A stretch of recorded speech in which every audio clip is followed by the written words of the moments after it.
Hello and welcome back to the Money Mindset Hub podcast. I'm your host, Carla Townsend, and I'm a money mindset and success coach for female entrepreneurs.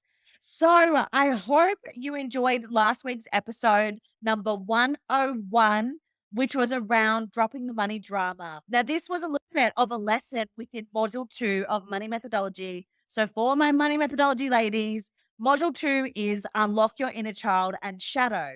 And within that, we spoke about dropping the money drama. So module 2 has 4 different lessons in there. And I knew that that would be such a crucial piece for you as well here that listen to the podcast. I appreciate you. And I wanted to give you a bit more of behind the scenes. And I just thought that was such a crucial message that I really wanted to share with more of you.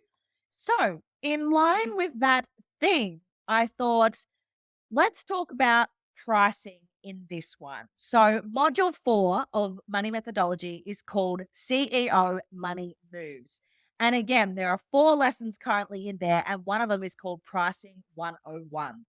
Now, pricing is by far one of the biggest areas where entrepreneurs trip up, where they face so many blocks and mental barriers. So again, I knew that I needed to pull a little snippet of that lesson to give you some of my insane, most vital mistakes that I want you to avoid. My reflections, I suppose, from having done this and been in business now for several years, and also having worked with so many entrepreneurs now and seeing the key things where they trip up, and just in the hope that you actually be able to avoid that. So I hope you enjoyed this episode. Again, it's a little snippet from Pricing 101 within Module 4 of Money Methodology.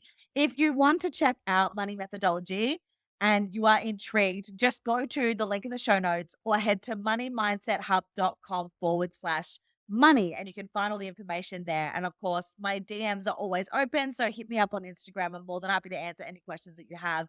But I hope this helps just give you a bit more of a behind the scenes into understanding the sort of concepts and conversations that we have and how I mentor and guide and what to sort of expect in money methodology. We go so deep. Like money methodology is honestly my money Bible and it is phenomenal. I believe that every entrepreneur needs to do this program. So here you are. Let's dive into the pricing mistakes to avoid. So I've got a few reflections for you when it comes to pricing. And these are lessons that I have learnt, and some I've learnt the hard way, or what I have observed when I have been in different business masterminds and those sorts of things. And it doesn't seem to matter at what point of business you're in, whether they are starting out or whether they are multi 6 and 7-figure entrepreneurs.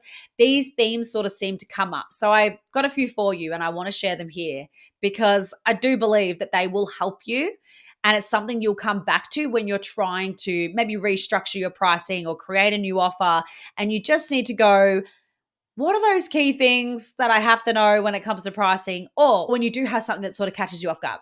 So, my lessons are never assume what someone can or cannot afford. Unless you know what is physically in their bank account and what they earn every month, what they've set aside for savings, you do not know what someone can and can't afford. Someone sees value in what you have to offer, they will always find a way. When there's a will, there's a way. If you have the transformation, the answer to all your problems, you're going to find a way to make that work. You're going to find a way to earn that money, to invest in it, because the price of the transformation, it far exceeds the price of the actual program. And that's another key thing too. When you're going to price, you can price per the transformation. So really think about that and the objectives of each program and what are they going to get out of that and what is that worth? Sometimes it's very hard to put a number on, but play with it. What would the price of that transformation be? And then maybe that is a great way to actually price. Now, another one. I said this one before, but I'm going to say it again because it is so important and I hear myself repeat this often. You will always be too cheap or too dear for someone. Don't take it personally. Whatever someone believes is too expensive or whatever someone sees is too cheap, it is such an individual game. There will be people that will not buy from you because they believe your prices are too cheap, even if it's at your highest end. That to them will be too cheap. So you can't take it personally. It's just a game. And as you build your money mindset, And as you evolve in business too, your prices will increase. They just naturally will. Now, another one is around discounting. When you discount your products, when someone turns around and says they can't afford it or it's too expensive, it can appear like you don't actually value your product enough to charge full price. So think about, what are your default ways of operating when somebody turns around and says, oh, I can't afford it yet. I don't have the money yet. Do you naturally go to discount your offer? Because if you do, it sends out a different signal. In my personal opinion, well, personal and professional opinion, I do believe that comes off. Now, another avenue to this is when you start to bend over backwards to extend your payment plans and go beyond what your comfort level is just to get the sale, just to get the client over the line, it can backfire. It definitely can backfire. And look, all the things that you think could happen in business, at some point or another, they probably will. And this is one of those ones which I just think is just a beautiful lesson that I had to share. You start bending over backwards, you're doing all the things and just to get them across the line, because obviously you're excited. It's a new potential client and you want that sale because of what that could potentially do and the flow-on effects. However, when you start to push your own standards and you start to sway, you start to feel this wobble, sometimes it is not worth it. Sometimes it is just not worth doing that because it can lead to a lot more hassle. Now, when it comes to pricing too, I do believe that it is better to price on the lower end and raise your prices than it is to set the price on your higher end and then discount. Sort of the same sort of principle when it comes to someone saying they can't afford it and you discount it. When you put something up, and let's say it's only been out there for a few weeks, and then all of a sudden the numbers aren't filling, because you've got to hold that void, right? You've got to do everything you possibly can do to, one, launch it properly, see it through. And then if you don't actually hit the numbers, don't discount it. See it through, follow it through. It is so important to do that. All of it is just data. All of it is just evidence, and all of it are just lessons. There's no such thing in failures in business. It is all just lessons. So I would much rather see you set your price lower and then raise it than set it really high and discount. So when we talk about your standards around pricing and payment plans, I do think you need to know what your standards are.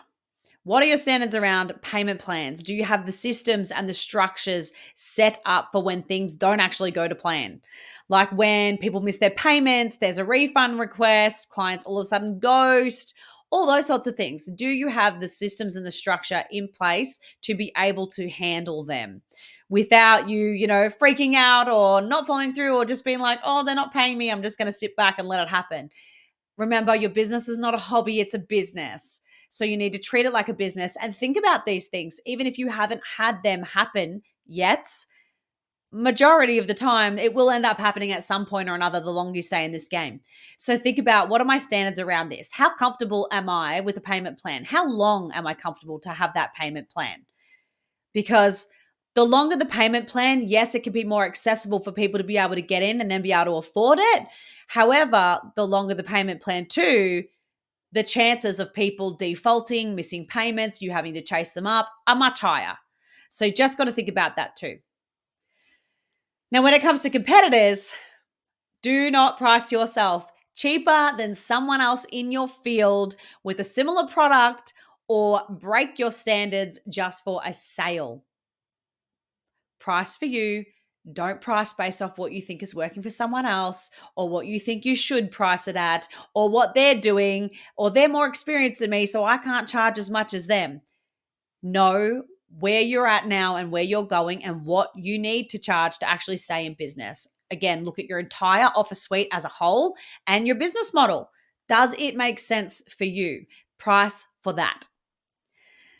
Now, my last one for you when it comes to pricing: trust your gut when it comes to potential clients.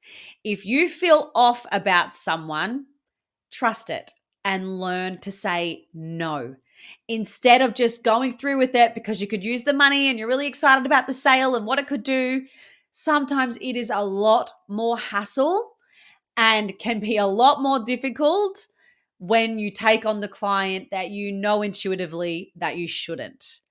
So I think all of us will have to learn that lesson at some point. I definitely did. Even though I had been told this before, I still had to learn it myself. But maybe that's just the 3-5 projector in me, is the life experimenter. I always have to go first and figure it out, learn the lessons, and then teach from that perspective so that people don't make the same mistakes I do.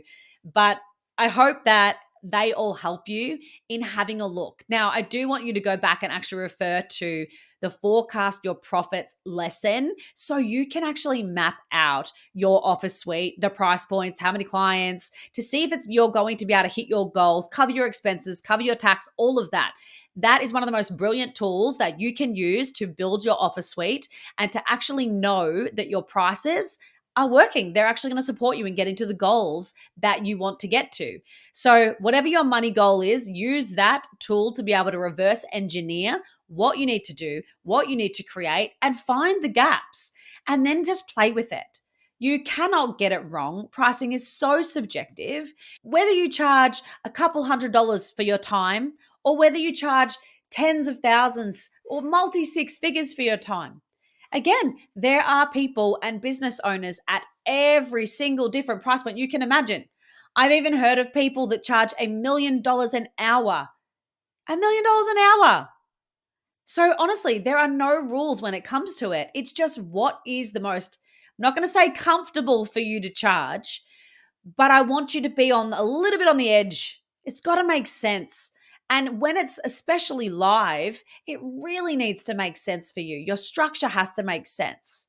But then it always comes back to the follow through at the end of the day. Your pricing could be perfect for your business model, for your office suite. Your program could be the most incredible program you've ever created, but your marketing might suck. And that's why no one's buying. There are always little things that you can tweak and improve. And again, entrepreneurship is just a game of experimentation. You cannot get it wrong. But I hope those lessons helped you in being able to see what's a good starting point for you and then to go from there.